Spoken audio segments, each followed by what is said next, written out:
عبداللہ بن مبارک رحمہ اللہ فرماتے ہیں کہ سلف میں سے ایک شخص تھے جن کی وفات ہو رہی تھی، اور when he was on his death bed تو لوگوں نے ان کے پاس آئے اور کہا کہ آپ ہمیں نصیحت کریں. تو انہوں نے دو الفاظ کہے.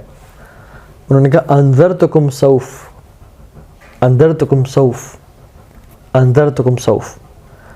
I warn you against saying I will.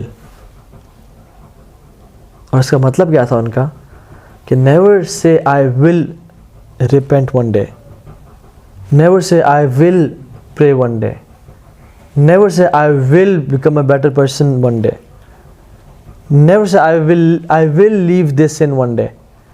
کبھی یہ مت کہنا کہ I will, rather do it now. کیونکہ انسان کو ٹائم نہیں ملتا. پھر کتنی لوگ ہیں آج اپنی قبروں میں وہ کہتے تھے کہ ہم کل سے نماز پڑھنا شروع کریں گے، لیکن آج وہ اپنی قبروں میں and they never got the chance. تو شیطان لمبی زندگی کے وعدے کرتا ہے، حالانکہ زندگی بہت تھوڑی ہے. کم سنعیش فی دنیا، ہم نے کتنے عرصہ رہنا اس دنیا میں؟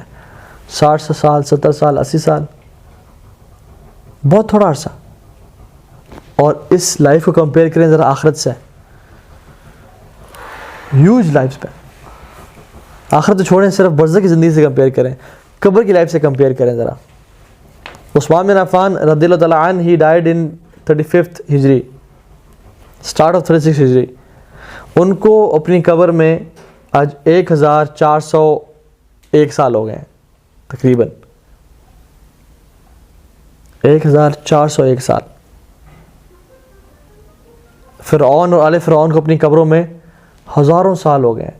قرآن میں آتا ہے اللہ رب العزت فرماتے ہیں کہ ہم فرعون اور آل فرعون کو صبح اور شام عذاب دیتے ہیں. اور آئندہ کتنا عرصہ رہنا ہے؟ الی یوم القیامہ، till the day of judgment. nobody knows کب تک ہم نے رہنا ہے.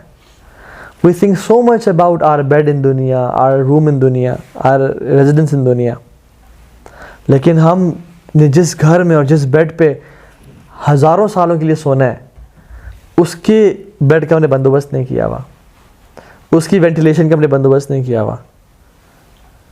سو دنیا کی زندگی بھی گزاریں، لیکن اتنا ریشو دیں جتنا رہنا ہے اس دنیا میں،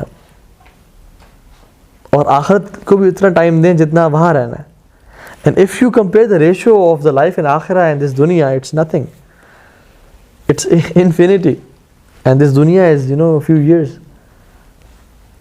So the real investment is investment of the akhirah.